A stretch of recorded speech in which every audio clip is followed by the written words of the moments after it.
ಕನ್ನಡ 6ನೇ ತರಗತಿ ಪಾಠ 1 ತೋಳ ಬಂತು ತೋಳ. ಪ್ರಶ್ನೆಗಳು. ಈ ಕೆಳಗಿನ ಪ್ರಶ್ನೆಗಳಿಗೆ ಒಂದು ವಾಕ್ಯದಲ್ಲಿ ಉತ್ತರಿಸಿರಿ. ಹುಡುಗನು ಕುರಿಗಳನ್ನು ಮೇಯಿಸಲು ಎಲ್ಲಿಗೆ ಹೋಗುತ್ತಿದ್ದನು? ಹುಡುಗನು ಕುರಿಗಳನ್ನು ಮೇಯಿಸಲು ಕಾಡಿಗೆ ಹೋಗುತ್ತಿದ್ದನು. ಪ್ರಶ್ನೆ 2. ಹುಡುಗನು ಕುರಿಗಳನ್ನು ಮೇಯಲು ಬಿಟ್ಟು ಏನು ಮಾಡುತ್ತಿದ್ದನು?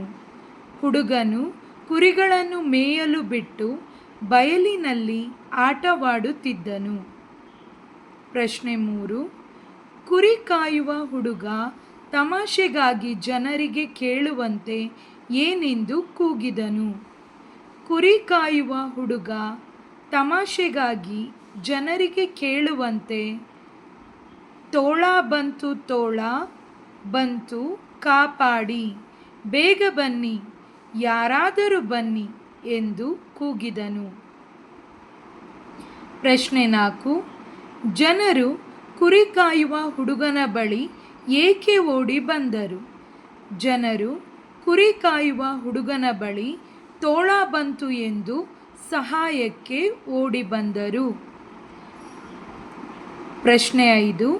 ನಿಜವಾದ ತೋಳ ಬಂದರೂ ಜನರು ಹುಡುಗನ ಸಹಾಯಕ್ಕೆ ಏಕೆ ಬರಲಿಲ್ಲ? ಜನರು ಹುಡುಗ ಸುಳ್ಳು ಹೇಳುತ್ತಿದ್ದಾನೆ ಎಂದು ತಿಳಿದು ಹುಡುಗನ ಸಹಾಯಕ್ಕೆ ಬರಲಿಲ್ಲ. 6.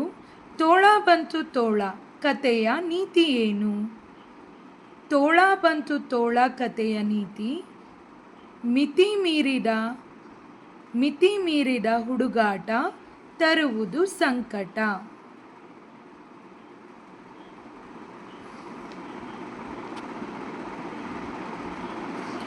ಭಾಷಾಭ್ಯಾಸ. ಈ ಕೆಳಗಿನ ಪದಗಳನ್ನು ಸ್ವಂತ ವಾಕ್ಯದಲ್ಲಿ ಬಳಸಿ ಬರೆಯಿರಿ. ತಮಾಷೆ: ನಾನು ನನ್ನ ತಮ್ಮನ ಜೊತೆ ತಮಾಷೆ ಮಾಡುತ್ತೇನೆ. ಧಾವಿಸು: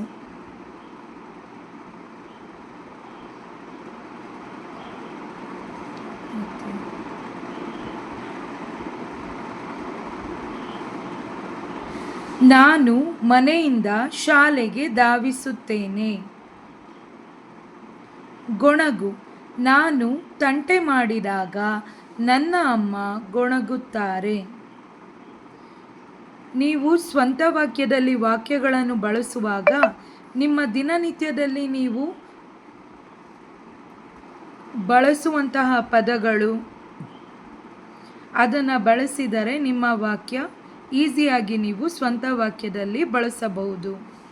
ಶಾಲೆ, ಮನೆ, ಅಮ್ಮ, ತಮ್ಮ ಈ ರೀತಿಯಲ್ಲಿ ಸ್ವಂತ ವಾಕ್ಯದಲ್ಲಿ ನೀವು ಬಳಸಿದಾಗ ನೀವು ವಾಕ್ಯಗಳನ್ನು ನೆನಪಿನಲ್ಲಿಟ್ಟುಕೊಳ್ಳಬಹುದು. ಧನ್ಯವಾದಗಳು.